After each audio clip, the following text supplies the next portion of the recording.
You don't touch the window. Because you have to clean them, man. The couples in this series have 3 months to tie the knot, or face one of them leaving the country. Welcome to Ms. Mojo, and today we'll be counting down our picks for the top 10 most awkward moments from 90 Day Fiancé. Like, I'm a student, but my parents are worried about inheritance because my family, without question, has more money than his. Before we begin, we publish new videos every day, so be sure to subscribe for more great content. For this list, we'll be looking at the moments on the American documentary series and its spin-offs that were painfully awkward to watch. With the more socially faux pas, weird, and uncomfortable, the better. You know, just try to be like Moroccan people just for 1 month.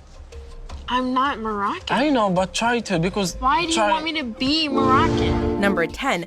Meeting the in-laws. Excited. She exists. I'm real, so finally I'm here. Finally, It's nice to meet you.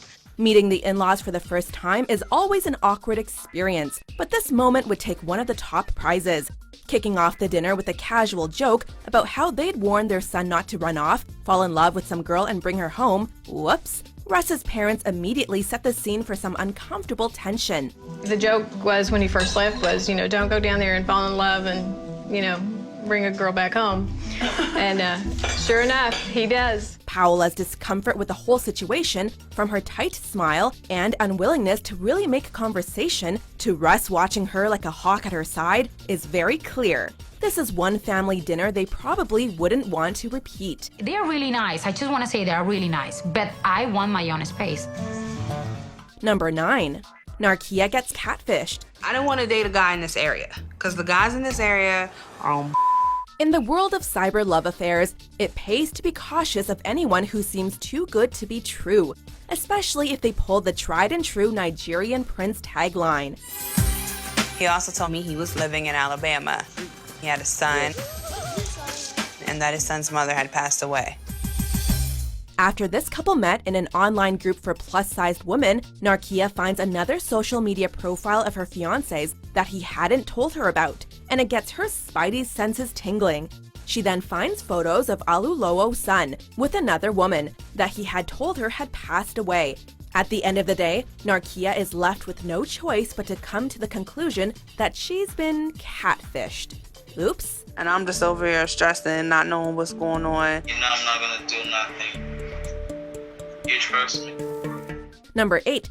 Chantel versus the future mother-in-law. He shares a little too much with his family, and he should keep our private business private. Here's another run-in with the in-laws.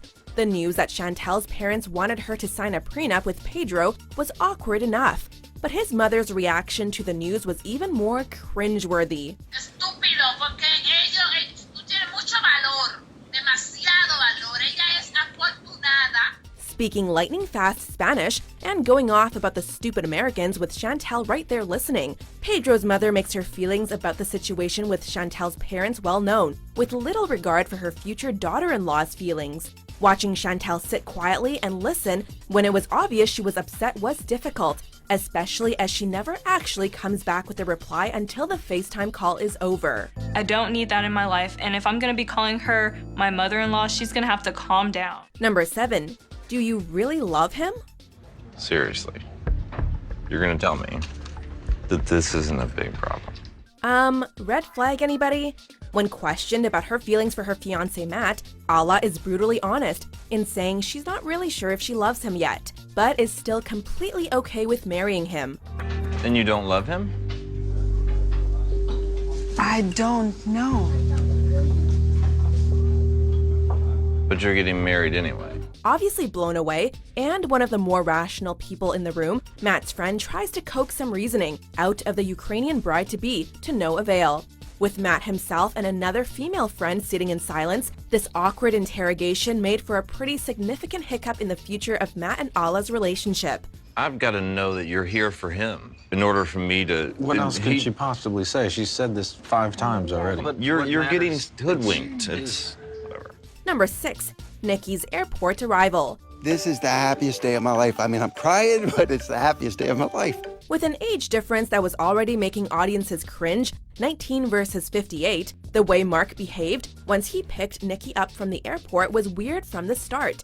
when she placed her hand on the window of his car and apparently left fingerprints. Mark wasted no time in telling her it wasn't allowed. That's not allowed. No, that was one of the rules when my children were. Really? They never touch the window because it's. So I'm not allowed to touch the window? You don't touch the window. To make matters even creepier, he tells her that it was one of the rules when his children were young, that they couldn't touch the windows, reprimanding her for messing with his happiness. The last time we checked, he was her fiancé, not her father. You're weird. I know. You're always weird. I'm always weird. Number 5, George's money confession. So you're basically saying that you're just dating me because I can buy you things? Yes.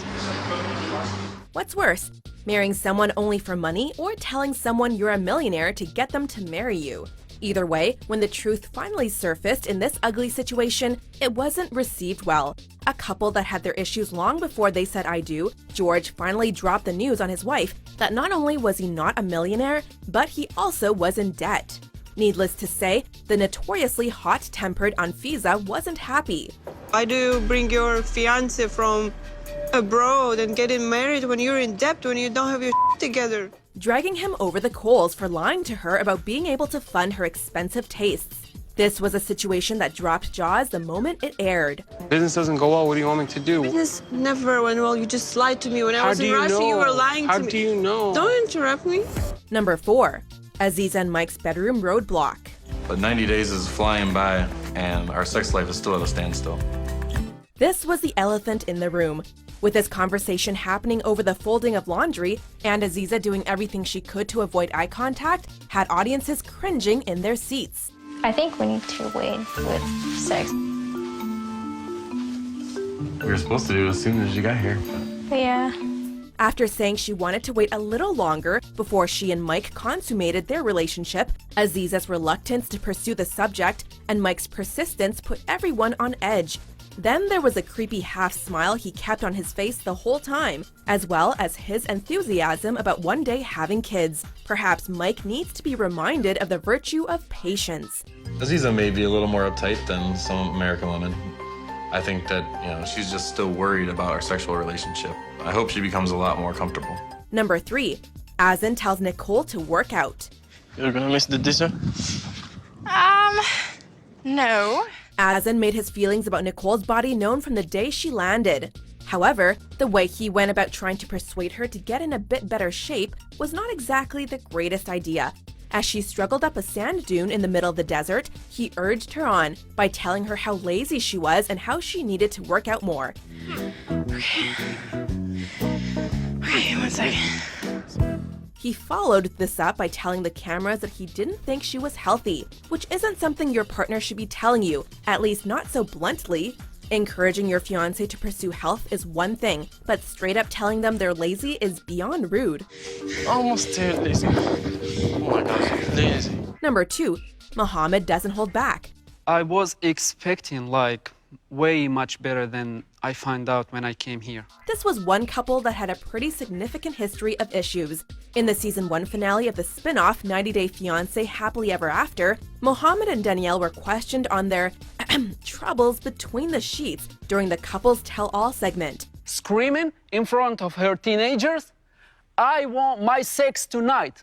If you don't give me my sex tonight, I will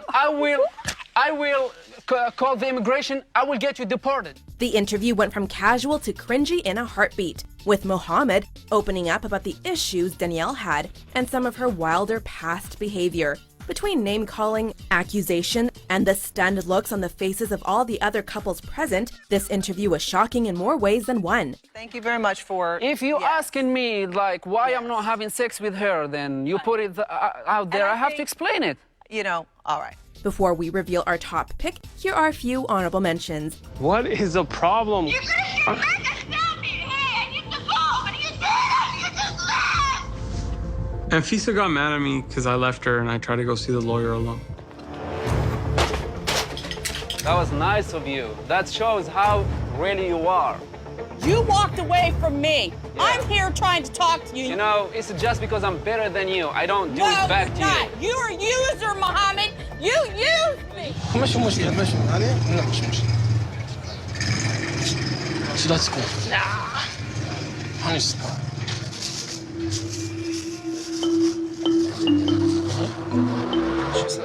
zamknięć będziesz. Okay. Number 1. The awkward silence. Did you regret etching the word idiot into the car? Why not? Do the Emmys have a category for most awkward moment? During yet another revealing tell-all episode, the infamous Anfisa was questioned about some of her wilder antics. When asked if she felt any remorse for keying the word idiot into the side of George's car, Anfisa proceeded to kickstart the longest awkward pause in the history of recorded TV. Complete with everything but the crickets in the background, the studio went silent for what felt like hours before she finally attempted to defend herself, storming out shortly afterwards. Audiences could practically feel the awkward.